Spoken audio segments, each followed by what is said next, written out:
Britain is eyeing up deploying more troops to the Gulf as it withdraws its forces from Afghanistan. Prime Minister David Cameron said it would be part of a multi-billion-pound weapons deal with the United Arab Emirates. The UK is also considering prolonging its military presence at existing bases in Bahrain and Qatar as well. Let's get some thoughts about this from Patrick Henningsen. He's a geopolitical analyst. Joining us on the line from London. Patrick, evening.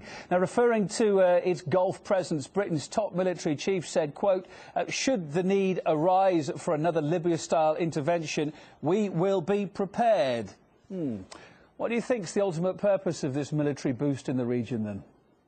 Well, looking at current developments in the region, they could be referring to military intervention in Syria that would deploy air assets, possibly a no-fly zone, as we saw in Libya.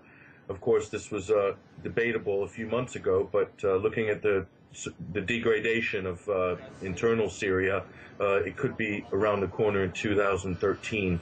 But you look, they've more or less encircled the region. So we'll talk about Iran in a minute, but Syria is definitely within earshot of those states with those assets. Yeah, I mean, the US and Britain together have got a vast military presence in the countries surrounding Iran. You mentioned it then, as we can see on this map. We'll bring up a map in a second. What kind of signal does this send to Tehran now? Well, the justification for this massive buildup in the Middle East, especially in the Gulf states area, the West is typically blaming Iran, saying that because Iran's pursuing nuclear ambitions, although there's no proof of any nuclear weapons programs as such, they're blaming Iran for a possible nuclear arms race in the region. That's a quote from David Cameron only a few days ago. So the encirclement of Iran is certainly, on a geopolitical scale, #1 priority, and I think that they've achieved that militarily. But you know, the question is, is this going to be a real military standoff, or are we looking at a Cold War situation where we're just posturing militarily, geopolitically, looking for some bigger conflict down the road, perhaps in a few years? I mean, do these plans then go some way to explain, you think, the British and American silence on the police opposition crackdowns in the Gulf? We've been talking about it for such a long time here. Gulf nations like Bahrain, like Kuwait, where demonstrators accuse their governments of gagging the voice of the people, yet it ain't reported often. Well, look from a military standpoint. Look at, in 2009, Saudi Arabia deployed British purchased jets, to airstrikes in Yemen that killed many people.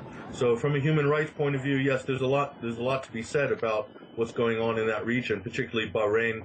We've highlighted in a big way, but Qatar is very active in backing the Syrian Free Syrian Army and some of the guerrilla terrorist organizations there, as is Saudi Arabia.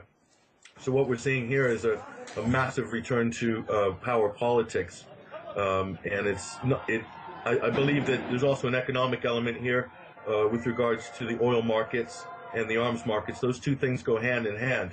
So we might see some major moves in the oil markets, and also this frees up cash for the Gulf states to buy more weapons from the West. Final thought, Patrick, with the US and Britain expanding then in the Gulf, defence experts say we're seeing a new major military alliance emerging which could eventually take the form of regional NATO. What do you think about that? Well, NATO's already expanded way past its original charter. As you know, it's a North Atlantic Treaty Organization, but they've got their footprint as far east to Central Asia.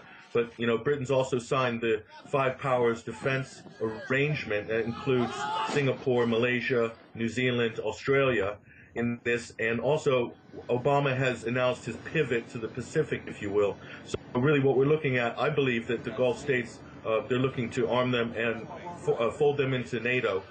And possibly might see a reformation of NATO to become another name or another treaty signed, which is a bigger military organization. A lot of critics say this equates to a one world army or a world police force. So certainly very worrying looking into in the next year or two, considering the situation with Iran and so forth. Patrick, thanks for taking the time to be with us. Geopolitical analyst Patrick Henningsen there live on the line from London.